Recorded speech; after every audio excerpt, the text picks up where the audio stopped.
Si Andrino, pa-subscribe po. Yan, maraming salamat. Ayun, nagpalang araw mga Kalingap. Ito po, kasama natin si Kalingap Jose. Dito po sa Pilar Landing Pad. Suportahan po natin ang kanyang YouTube channel. Katukatuwang po yun ni Kuya Bal Santos Matubang sa kanyang Kalingap Proud. Maraming salamat po sa inyo. God bless po. Thank you, Kuya July. Maraming salamat po. Ayan, ano man. Galingan, ang ganda.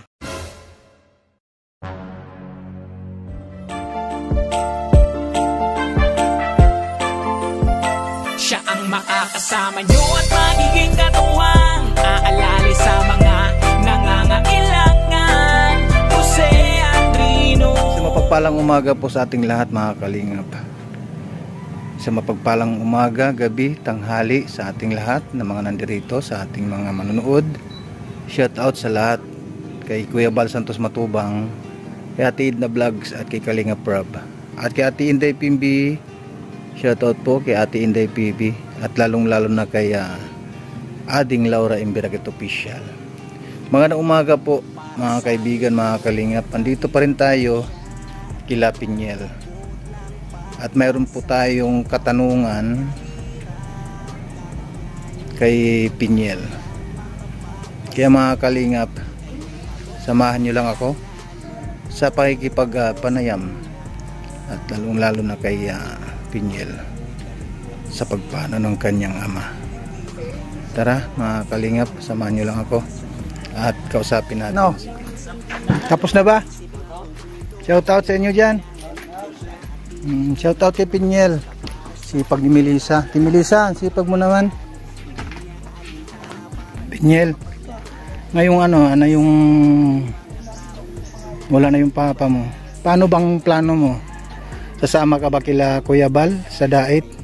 Opo, kasi po sabi nga na nila Kuya Bal, kung di pa raw po sasama, sayang din daw naman yung ibibigay nilang opportunity na makapag-aral ako. Yung makapag-aral lang po ako, malaking bagay na po yun sa ate, saan ka po? Sa bagay kasi ito na rin yung pagkakataon na binigay ni Kuya Bal, yung Team Kalinga, para mabago yung buhay mo. Paano yung pala, yung mga kapatid mo? Babalik po sila ng bunso po sa trabaho, tapos yung panganay po dun sa isa nila. Kasi may anak po yun dun. Hindi naman pwede yung tumagal po dyan. Pagkalibing po ni Papa, babalik din naman agad. Sabi po ni Kuya Bal, pagkalibing ni Papa, dun po sama na raw po.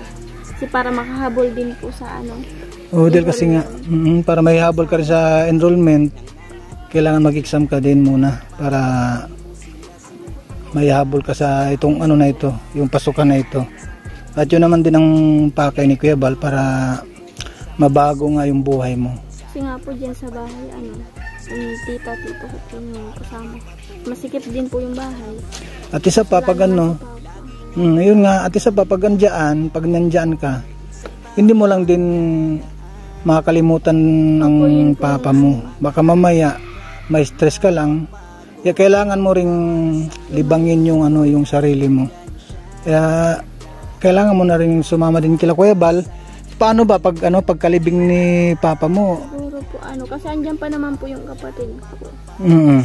Pero sabi daw hanggang Biyernes lang daw po. Hindi na pinapaabot ang 1 week. Yung burol ni Tatay Danilo. Di after noon, sasama ka na sa kanila sa dait. Saan mo gusto tumira? Doon sa lighthouse? Nila Kuya Bal. Sa bahay po nila. Dahil mayroon naman namang kwarto doon na para sa iyo din. Para ang gagawin ko lang naman daw po doon, maglinis-linis. Parang sa bahay. Ganun lang, para sa bahay rin lang. Parang nandito ka rin lang sa bahay ninyo, maglinis, magwalis-walis, magmap. Ganun lang naman. Halimbawa, sa bagay kay Kuya Bal sa kay Ate Edna, wala naman akong masabi kasi mababait naman sila. Mas lalo mo pang makilala mo sila Kuya Bal at saka si Ate Edna kapag kasama mo sila. Ngayon, kung sa tingin mo yan, yung bakante ka ng araw, tapos dito ang punta nila sa sa Dunsol, pwede ka naman din mo bumisita para mapasyal mo rin sila kung sino yung mga maiiwan dito. Sa tingin mo, Pinyel, sino ang maiiwan dito sa inyo? Tapos yung asawa niya. Tita ko po is yung asawa niya. Yung asawa niya at saka yung si tita mo. Okay lang naman sila na nandito, ano? Sa palagay mo, magtatagal sila dito? Sila tita at tito mo na titira? Hindi naman sila dyan aalis. Ibig sabihin, hindi na ba sila babalik doon sa, ano, sa trabaho? Hindi ko lang po alam po makakapag-isip pa po magtrabaho. Basta ganito lang gawin mo. Habang andun ka sa dait, kung ano yung ano, ipapagawa sa'yo ni Ate Edna na para sa ano mo, kinabukasan, yung pag-aaral mo. Andun yung mga kapatid niya, ay yung mga anak ni Ate Edna, sila Pau Pau, si Kakay. Magkakasama naman kayo doon. Si Kalingap Rab sa ano naman siya, sa bahay niya. May sariling bahay din si Kalingap Rab. Sana nga may sali ka niya, no? Ni Kalingap Rab sa Kalingap Angels. At isa pa, totally andun ka na rin lang. Halimbawa andun ka na, may sasama ka na niya, no? Ni Kalingap Rab kung halimbawa mayroong okasyon ng mga Kalingap Angels. Hindi ka na mahirap na ano na puntahan pa dito dahil andun ka na kila Kuya Bal nakatira. Di ba? Magandang ano yun, magandang oportunidad na binigay ni Kuya Bal. Kaya sabi nga po, wag ko na daw sayangin pa. Kaya hindi na daw magdalawang isip, sabi ni Kuya Brooks. Kasi nga pag ano, si Kuya Brooks, kasi pag andito ka, siyempre iniisip mo lagi yung papa mo. Iniisip ko din po yung kita ko dito. Siyempre po May tanong ko lang pala, paano pala nagumpisa yung ano ni Tatay Danilo? Ano po yung sakit? Ano po, gabi po 11 PM po, naririnig, buti nga po, gising pa ako noon. Naririnig ko siya, parang yung pagsalita niya po. Hindi na talaga po nakapagsalita, akala ko nagbibiro lang. No. Tapos yung po, hindi na siya talaga nakapagsalita. Tinuturo niya yung tubig, hindi na makapagsalita. Pinabahan na po ako din, tinawag ko na yung tita ko. Sabi ko, ano nangyayari kay Papa? Yung po, kinabahan na ako. Tapos, dinala na po dyan sa Lunsol. Tapos, dyan po, tapos transfer na po sa ano, kasi wala daw po dyan. Kulang ang ano dyan, ang equipment, kaya dinala sa Sorsogon. Hindi naman po sa Albay, sa Sorsogon na lang daw. Kasi nga po, transfer nga po doon, di naman gumaling. Tapos operahan nga po raw sa ulo kasi may nakita CT scan po. Ano nga po yun? May nakitang pumutok na ano, ugat? Hindi naman daw pwedeng operahan. Oo, kasi nga hindi naman din kayanin kasi may edad na rin. Ay, yung palang pinagmulan noon. May pumutok na ugat. Tapos direct yun sa ano, sa utak. Kumbaga namuo yung dugo dun sa utak. Hindi na po ata siya. Tapos hinintay na lang po ata ni Papa na dumating yung panganay. Yung isang kapatid una na. pong umuwi yung dumating yung bunso. Tapos nahuli po yung panganay. Yung panganay. Hinintay niya na lang po. Kinabukasan, wala na po. Pero nakita pa ni Tatay Danilo yun. Opo, yung panganay. Kumbaga kinumpleto lang talaga kayo, ano? Kinumpleto. Harinawa, sumalangit ang kanyang kaluluwa. Nakakalungkot na lang dahil nung time na last na ano natin dyan, okay pa naman siya eh, di ba? Kaya nabigla din po. Hindi po ganun talaga po. Siguro naisip niya na rin siguro, total andyan na yung mga team Kalingap na handang umagapay sa anak ko. Pwede na ako siguro. Ganun, parang ganun bang iniisip siguro nun. Nakakalungkot man isipin, pero andyan na, nangyari na, wala tayong magagawa.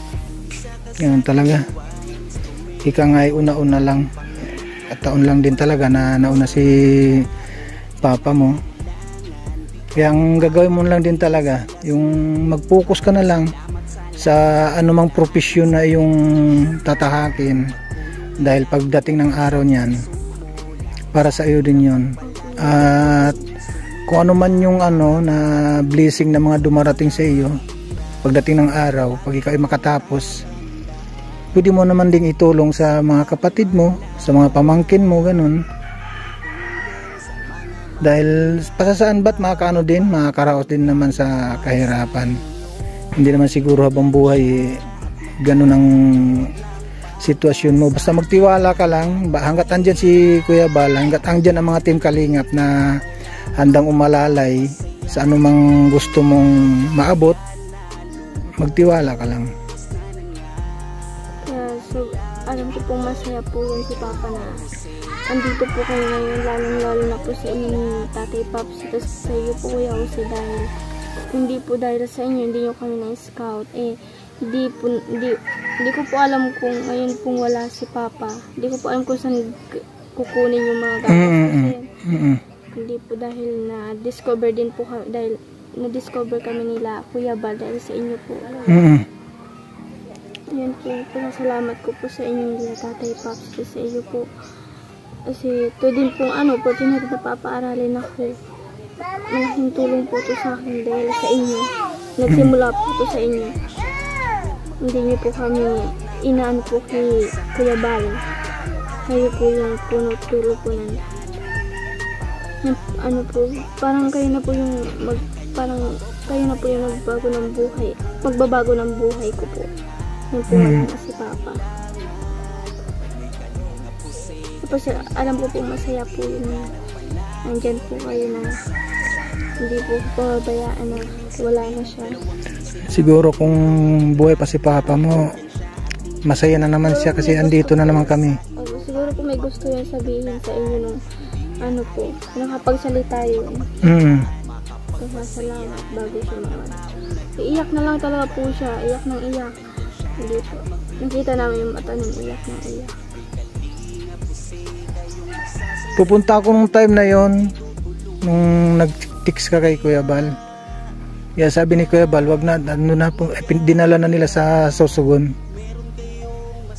Kaya sabi ko sana makarecover. Yung nga po ang kinuha namin na sasakyan papuntang dun hospital ng Dingsol, si Tata Martin. Si Kuya Martin. Yung layo nun, diba? Kasi kung sa motor kasi po ng tito ko, hindi naman pwede. Kasi nga po ganun yung sito.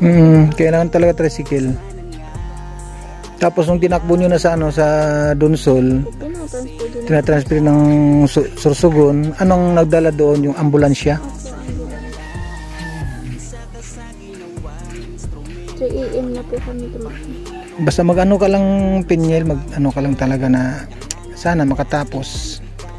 Wag na nating lagyan ng sana. Hanggat andyan sila Kuya Bal, makakatapos ka niyan. Marami na rin sila mga pinapatapos na mga kagaya mo na mga mag-aaral para mabago din yung buhay nila. Marami na rin. Maraming mga tinutulungan, lalo na si Kalingap Rab. Lalo pag nakita din ni Kalingap Rab na nandiyan ka na kila Papa mo, mas maganda doon na doon ka mamirmihan muna dahil talagang mabago ang buhay mo.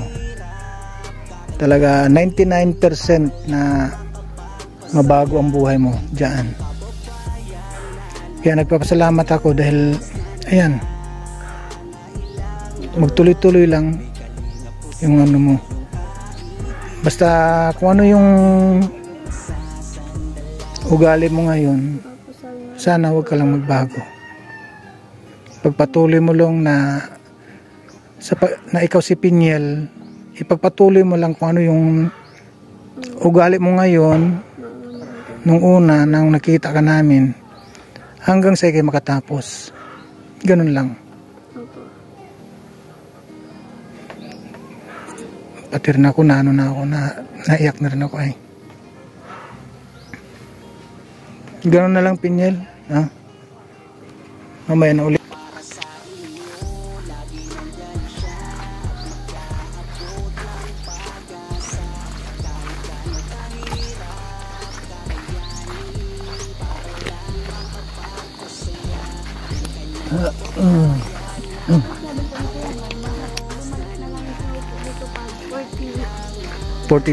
Sa 40 days Oo.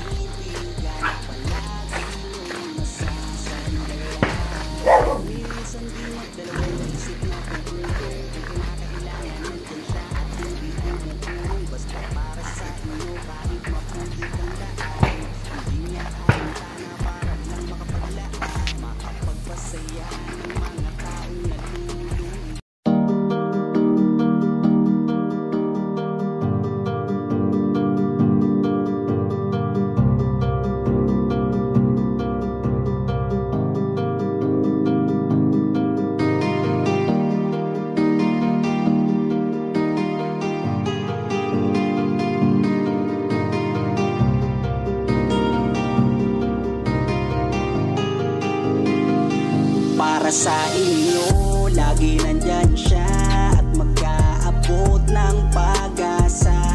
Kahit gaano kahirap kakayanin para lang makapagpasaya ng kanyang kababayan na lubos na nangangailangan.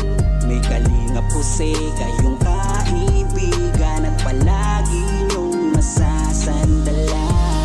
Minsan di nagdalawang isip na tumulong. Kung kinakailangan nandyan siya at hindi umuurong. Basta para sa inyo kahit maputik ang daan. Hindi niya alintana para lang makapaglaan at makapagpasaya ng mga taong nalulumbay. Nandyan siya at magbibigay ng kulay. May Kalingap Jose, kayong masasandalan at kayo ay tutulungan. Kaya huwag kang mag-aalala, meron kayong masasandalan. Siya si Kalingap. Para sa inyo, lagi nandyan siya at mag-aabot ng pag-asa. Kahit gaano kahirap kakayanin para lang makapagpasaya ng kanyang kababayan na lubos na nangangailangan. May Kalingap Jose, kayong kaibigan at palagi niyong masasandalan. Isa ka sa ginawang instrumento ng ating Panginoon upang tumulong sa mga taong nangangailangan. Di ka napagod at di mo sila sinukuan. Salamat sa lahat ng sakripisyo mo. Ang iyong pagtulong ay laging bukal sa puso mo. Laki sa hirap at palaging nagsusumika para makatulong sa mga mahirap. Lagi niyong tatandaan, may isang taong maglalaan ng tulong sa mga mahirap. Di mapapagod kahit na para mahirap. Sa inyo, lagi nandyan siya at mag-aabot ng pag-asa. Kahit gaano kahirap kakayanin para lang makapagpasaya ng kanyang kababayan na lubos na nangangailangan. May Kalingap Jose, kayong kaibigan at palagi niyong masasandalan.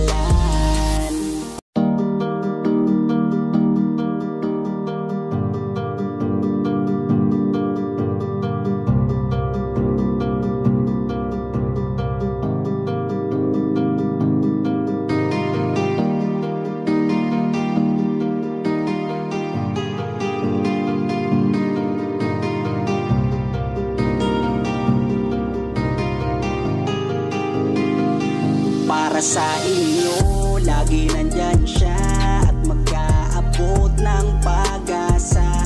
Kahit gaano kahirap kakayanin para lang makapagpasaya ng kanyang kababayan na lubos na nangangailangan.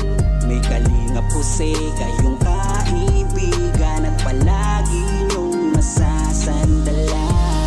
Minsan di nagdalawang isip na tumulong. Kung kinakailangan nandyan siya at hindi umuurong. Basta para sa inyo kahit maputik ang daan. Hindi niya alintana para lang makapaglaan at makapagpasaya ng mga taong nalulumbay. Nandyan siya at